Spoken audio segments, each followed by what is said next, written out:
नमस्कार दोस्तों, हाजिर हूँ मैं आज अपनी नई वीडियो लेके। आज की इस वीडियो में मैं आपको हिमाचल प्रदेश के बिजली के बिल के बारे में बताऊंगा। आज की इस वीडियो में मैं बताऊंगा कि आपको कौन कौन से सर चार्जेस आपके बिजली बिल में लगते हैं और इनका मतलब क्या होता है। तो मैंने हाल ही का ये बिजली का बिल लिया हुआ है जो मैंने PDF में कन्वर्ट किया है। तो आइए चलते हैं टॉपिक की तरफ। सबसे पहले इसको मैं थोड़ा सा जूम कर लेता हूँ। अब आप देखिए ऊपर लिखा हुआ है HP SCBL इलेक्ट्रिसिटी बिल। उसके नीचे कंज्यूमर डिटेल्स दी हुई है, जो भी ऑनर होगा उनकी डिटेल्स, नाम विद एड्रेस। उसके नीचे देखिए इलेक्ट्रिक सब डिवीज़न कोडिंग की हुई है। ये सभी सब डिवीज़न की अलग अलग कोडिंग होती है। उसके नीचे आपका अकाउंट नंबर आ गया, जो भी बिजली मीटर लगा होगा आपको। उसके नीचे आ गया आपका कंज्यूमर आईडी, जो 12 डिजिट की है, जो आपको ऑनलाइन बिल देखने और पेमेंट करने के लिए यूज़ की जाती है। उसके बाद इंस्टॉलेशन नंबर। उसके बाद आपकी आ गई tariff category 1DS। Tariff category मतलब बिजली आपको पर यूनिट के हिसाब से कितने रुपीस की पड़ती है। DS का मतलब डोमेस्टिक सप्लाई। अब टैरिफ में देखिए जो लाइफ लाइन कंज्यूमर हैं 0 से 60 यूनिट के बीच में, उनके लिए अभी हाल ही में सरकार ने फ्री किया हुआ है बिजली। अगर आपका 60 यूनिट से नीचे रहता है तो लाइफलाइन कंज्यूमर के लिए 0 से 60 जो यूनिट खर्च करते हैं उनके लिए 3.50 पैसे के हिसाब से रेट लगता है, जिसमें गवर्नमेंट की सब्सिडी भी सेम एज इट इज़ ही रहती है 3.50 की। उसके बाद जो 60 से ऊपर यूनिट खर्च कर देता है 125 यूनिट तक, उनके लिए 4.15 के हिसाब से रेट लगता है पर यूनिट का। और उसमें गवर्नमेंट की सब्सिडी जो रहती है वो 3.15 की रहती है, यानी कि आपको 1 रुपये पर यूनिट के हिसाब से बिजली जो एनर्जी चार्ज देना पड़ता है, बिजली का एनर्जी चार्ज देना पड़ता है। टैरिफ कैटेगरी में अलग अलग स्लैब बने हैं। अलग अलग स्लैब के हिसाब से अलग अलग चार्जेस गवर्नमेंट ने लगाए हुए हैं, जो आपको पे करने होते हैं। जितनी आपने बिजली खर्च करनी होती है उसी हिसाब से। इसके आगे देखिए मीटर नंबर लिखा हुआ है, जो भी आपके मीटर का नंबर होगा वो इसमें लिखा होगा साथ में। उसके आगे आएगा सप्लाई वोल्टेज, जो भी आपको दी जाती है 230 230 किलो वोल्ट। उसके आगे आता है बिल डिटेल्स। बिल डिटेल्स में पहला बिल साइकिल। बिल साइकिल मतलब आप मंथली पे कर रहे हैं, क्वार्टरली पे कर रहे हैं, या 6 मंथ में, हाफ ईयर में, या फुल ईयर में, जिस भी हिसाब से आप पे कर रहे हैं बिजली का बिल वो उस पर लिखा होगा। इसमें मंथली लिखा हुआ है तो यानी ये हर महीने बिल आता है। उसके आगे देखिए बिल नंबर दिया होगा, जो बिल का नंबर होगा। उसके आगे कब ये इशू किया गया है, इशू डेट दी गई है। ये हाल ही में बिल आया हुआ है अभी 24 अप्रैल को। उसके आगे देखिए कॉन्ट्रैक्टेड लोड 0.42। कॉन्ट्रैक्टेड लोड होता क्या है? अनुबंधित भार।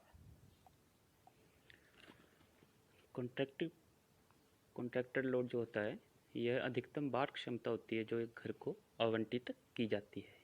फॉर एग्जांपल, यदि आपके पास अधिक उपकरण हैं जिनकी वाट की क्षमता जो है, जो आपके कॉन्ट्रैक्टेड लोड से ज़्यादा है, तो आपको जो कॉन्ट्रैक्टेड लोड होगा उसी हिसाब से प्रोवाइड किया जाएगा। जैसे जैसे कॉन्ट्रैक्टेड लोड बढ़ता है जो आपकी फिक्स्ड कॉस्ट है वो भी बढ़ती है। उसके आगे देखिए मीटर रीडिंग डाटा, इसमें न्यू रीडिंग बताई गई है आपकी जो हाल ही में आई है, और उसके पहले वाली रीडिंग ओल्ड रीडिंग का भी बताया हुआ है। उसके बाद देखिए मिसलेनियस यूनिट्स 0, यूनिट जो कंज्यूम की गई है यानी जो जितनी यूनिट खर्च हुई है वो 58 है। उसके बाद प्रीवियस रीड डेट, जब मीटर रीड हुआ था लास्ट टाइम। उसके बाद करंटली रीड डेट डाली गई है। उसके बाद देखिए जो हमने ड्यू डेट इसमें लिखी हुई है, अगर आप कैश के थ्रू करवाएंगे तो उसका भी अलग से, और चेक के थ्रू उसका 2 दिन पहले दिया जाता है। उसके बाद नेक्स्ट करंट बिल डिटेल्स में एनर्जी चार्ज जितनी आपने यूनिट एनर्जी यानी कंजप्शन की हुई है, खर्च की है, उस हिसाब से आता है। यहाँ पे देखिए अभी यहाँ पे 58 यूनिट कंज्यूम की गई है, यानी कि 60 यूनिट से कम है, तो इसमें चार्जेस जो है 3.50 का रहेगा। इस हिसाब से ये आपने 58 इंटू 3.50 करके ये जो एनर्जी चार्ज होगा इतना बन के आएगा। उसके बाद जो गवर्नमेंट की सब्सिडी दी गई है यानी छूट, तो वो -260 रुपये है, यानी इस 203 में से ये कट हो जाएगी। उसके बाद देखिए मीटर रेंट 0 है। हाल ही में हुई घोषणा के अनुसार जो मीटर रेंट है और जो फिक्स्ड चार्ज है उनके चार्जेस नहीं लिए जाएंगे अगर आप 60 यूनिट तक खर्च करते हो तो। ये लाइफलाइन कंज्यूमर्स के लिए है। उसके बाद देखिए फिक्स चार्ज दिए हैं 57.86। अब देखिए फिक्स चार्ज होता क्या है, जो भी ट्रांसफार्मर या लाइन वगैरह लगती है, बिछाई जाती है, उसमें कंज्यूमर से प्रति किलोवाट के हिसाब से, किलोवाट के हिसाब से लिया जाता है। आगे देखिए इलेक्ट्रिसिटी ड्यूटी जो होती है वो एनर्जी चार्ज का 3% होती है। तो यहाँ पे 60 यूनिट से कम है इसलिए यहाँ 0 है। एमसी टैक्स यहाँ एप्लीकेबल नहीं है। पीएफ सरचार्ज यानी पावर फैक्टर सरचार्ज होते हैं वो लगते हैं आपके 0.90 लैगिंग से नीचे होने पर एनर्जी चार्ज पे 10% सरचार्ज लगता है, लेकिन ये एप्लीकेबल नहीं है हिमाचल में। आगे देखिए सन्ड्री चार्ज होता है विविध शुल्क, किसी भी प्रकार का कोई शुल्क, जैसे आप कोई विभाग से बिजली का बल्ब, एलईडी वगैरह लेते हैं, ट्यूबलाइट, तो बाद में जो आपको ये चार्ज होगा वो सन्ड्री चार्ज में ऐड होके आएगा। उसके आगे एडवांस पेमेंट, अगर एडवांस में आप कोई पेमेंट करते हैं तो।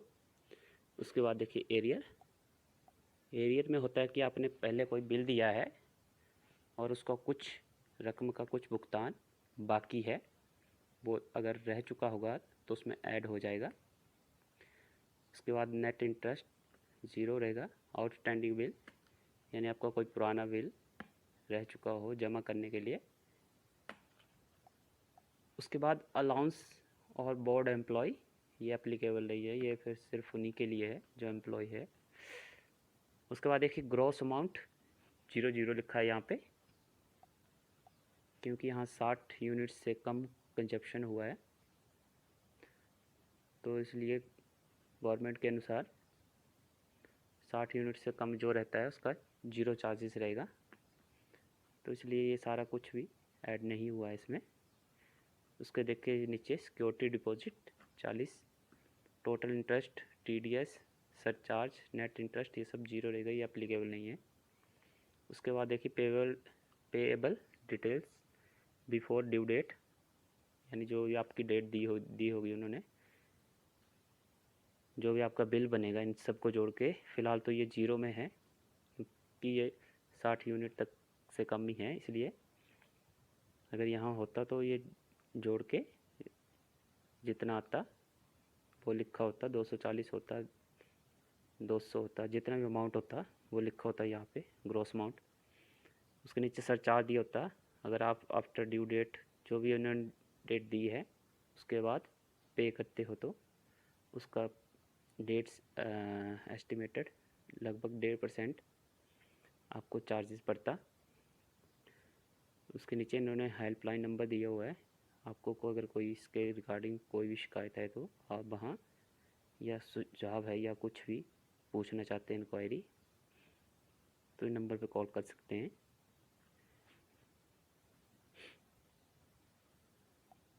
ये बिल जो आपने 2 दिन में आपने देना होता है किसी भी लोक मित्र केंद्र में या बिजली विभाग के ऑफिस में जाके जमा करवाना होता है, या आप इसको ऑनलाइन पेमेंट भी कर सकते हैं HPSCBL की साइट पे जाके।